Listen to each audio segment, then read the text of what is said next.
Words of the day. literally, सचमुच, misguide, बहकाना, violence, उत्पात, virgin, कुंवारी और पवित्र, wisdom, बुद्धिमानी, trouble, परेशानी, prevention, रोकथाम, agitation, बेचैनी, enforce, लागू करना, reliable, भरोसेमंद. Daily vocabulary. What to do, क्या करूं, what to say, क्या कहूं, what to tell, क्या बताऊं, when to come, कब आऊं, how to say, कैसे कहूं, what to eat, क्या खाऊं, how to sleep, कैसे सोऊं, what to read. क्या पढूं. Daily vocabulary.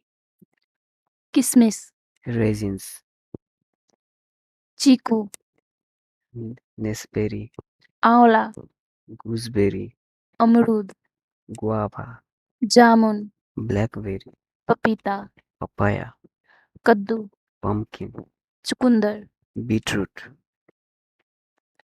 इसकी अंग्रेजी आप बताइए. तुम इतने भी बुरे नहीं हो. Comment your answer. Please do like, share and subscribe. Thank you.